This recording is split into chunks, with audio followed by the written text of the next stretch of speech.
Hey there, Jess. Wow, sorry it's taking me so long. I can't believe I almost missed this.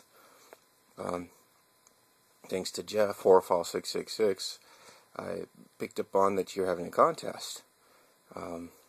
Also would have gotten it because I would have gotten around to Thomas's, the 13th Wolfman stuff too, and I see that he's entered. Anyways, for such a simple question, okay, that you've given to us to answer, to be able to enter, because the other two criteria I know I got, man, this has been really hard. I've flip-flopped so much. Everyone that knows me knows that this holds so much sentimental value. Same with this one. Here, there. If you've seen many of my my videos and stuff, I've gone in depth about, especially, those particular movies. Even this Dracula, the 1979 version, which is by far a very different take on the whole Dracula tale. It has all the characters, but just very different, including the ending. God, I thought about this one. This was one of the first, kind of like a haunted house type of thing that I'd seen when I was younger, at least what I can remember. Skeleton Key holds something in value for that. I've had dealings with family members that were heavy into voodoo. Talking heavy, and had some things happen around me and everything that has definitely made me question, where I've sat there going, what the hell? What the hell is that, and what the hell just happened? And of course, I almost picked The Shining. I mean, here's the two versions of it. This is the made-for-TV version, and of course, Stanley Kubrick's classic. I got both of these down here, and was really going to go with these because of the simple fact that where I live right now, I'm not too far from the Stanley Hotel to where which they call the Overlook, but to where this one was actually filmed. I've been to the Stanley Hotel many, many occasions. And when I'm able to afford it, I'm actually going to try to stay in the room, which is so hard to get into.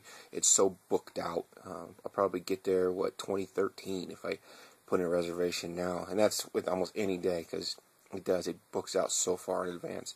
And of course, I'm over-exaggerating about the timeline.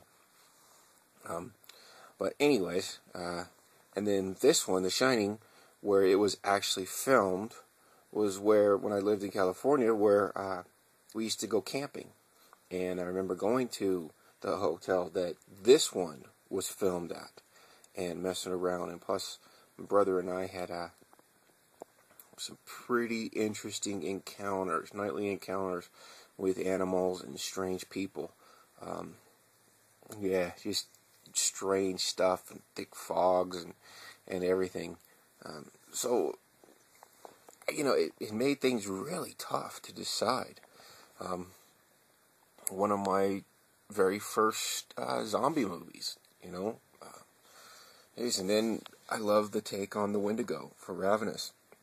Made it kind of humorous, but that the Wendigo actually makes you stronger instead of, you're just this spirit trapped and you have to keep eating human flesh in order to survive. But that it actually, enhances your healing ability and life longevity. It's really interesting take, and I really, really enjoyed that. Plus, I really respect, Robert Carlyle and Guy Pearce. I just do. I've always liked them. I know there's people out there that don't, but you know what? I always have. So, there's the background. I know. Which one was I going to pick? God, this was still tough. So, I'm still having a bit of a hard time, so I'm going to briefly, I'm going to show this one, talk about it. Prince of Darkness.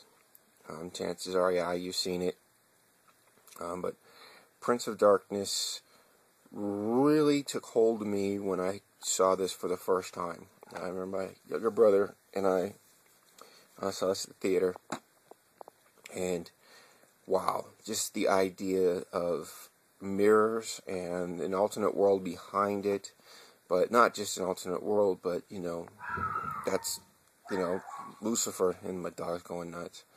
The Prince of Darkness, trapped and encased behind this thing and wanting to come into our world. And just how they were controlling people, and the use of water, just wow, really, it really did something for me.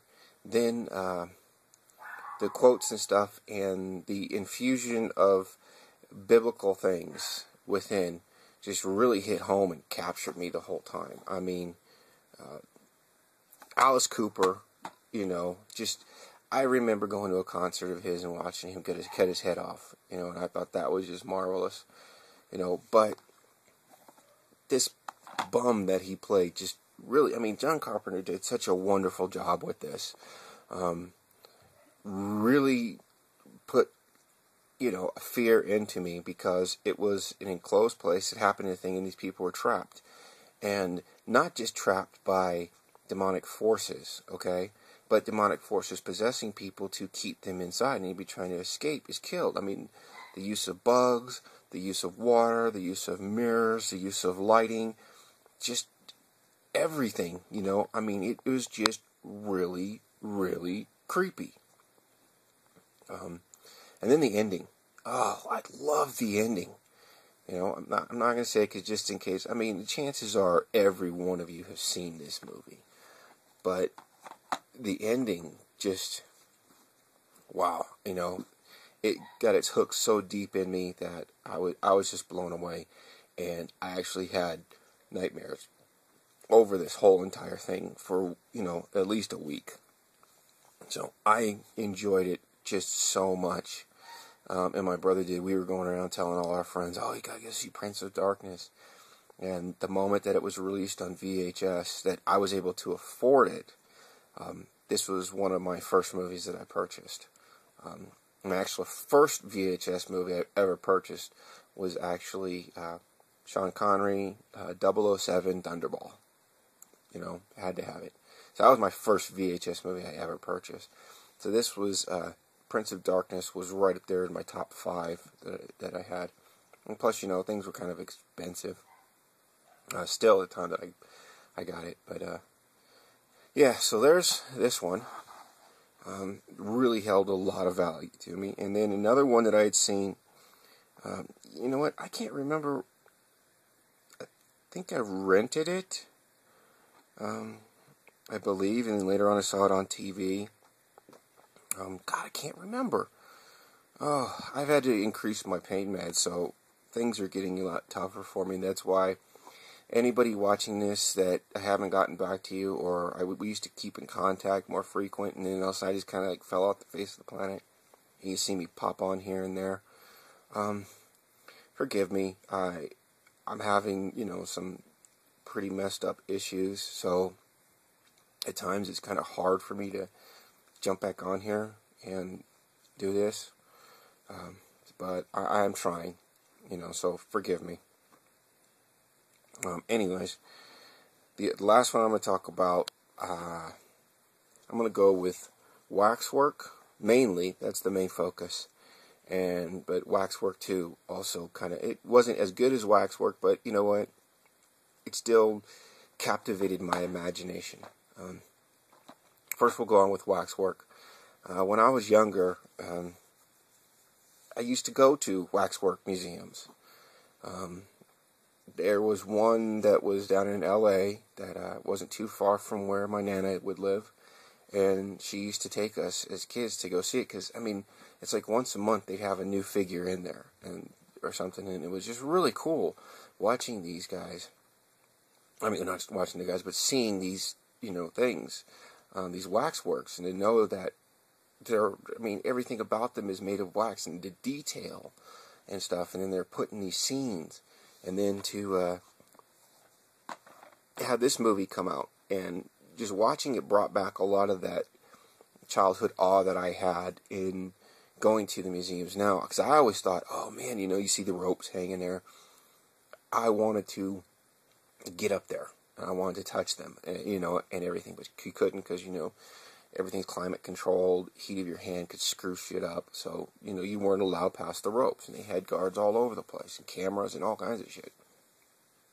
But it's just that, I always thought of that. And then here's this movie comes along and shows that, but it, shows what can happen if you cross the rope and that they're caught up into that whole scene.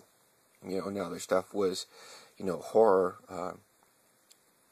elements, Wolfman, which was one of my favorites, okay? That scene where the guy goes into the werewolf depiction, I just friggin' love that. I liked all of them. The Marquis de Sade, that was pretty good, but just the werewolf just really got me, and even the vampire families where they're got steak tartare, but it's, more like human tartare. They're eating a guy's leg. It's just friggin' awesome.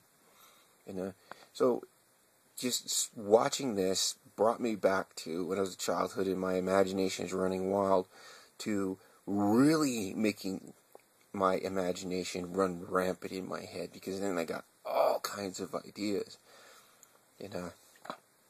So, and then, I just love the whole thing. Getting your friends together and going to a waxwork.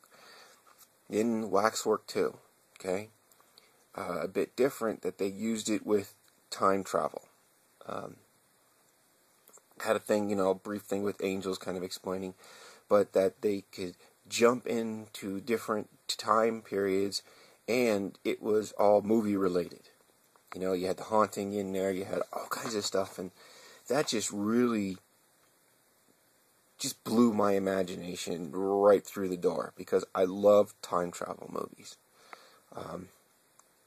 Horror, time travel, the sci-fi thing. I mean, just, I don't know, I'm drawn to that, and that really just captivates me, and it's deep within my soul and in my heart that I love these things. And time travel is one of those things you kind of know, but you really don't know till you get there type of situation. And here's this guy fighting for his girlfriend, fighting for himself, and traveling through time and through movies. Just, wow. It was awesome. Like I said, it's not, it really helped my imagination and really captivated me. I've seen the movie so many times. In fact, I'm probably going to sit down and watch them again. But, just really, I really, really like these. They really put the hooks in me. Like I said, the elements of my childhood and my overactive imagination. Sorry, I kind of mixed the words together there. So, I hope that this does good for you, Jess, that this is good enough to be entered into your contest. I have nothing but high respect for you. You deserve, God, hundreds and hundreds of more subscribers. People really need to, check you out. Okay? You got a lot to offer, and, your insights into stuff, and just the fun you have with your friends. Not to mention that, I'll be honest with you, you remind me of someone very near and dear to my heart. My good friend, Terry. She was my best friend when we were little kids growing up, and we had many cool adventures together, and just did crazy crap, and watched many horror movies together. Or as Vance would say, horror. I probably screwed that up. It cracks me up every time he does that. Yeah, Vance, I'm talking to you. But anyways, there you go. That's Spalding 069, by the way, any of you that don't know Vance. Go check him out, too. But, that's it. Hope this is good enough, and, I'll get around to watching some of your other stuff. Take care, everyone, and until next time, take it easy.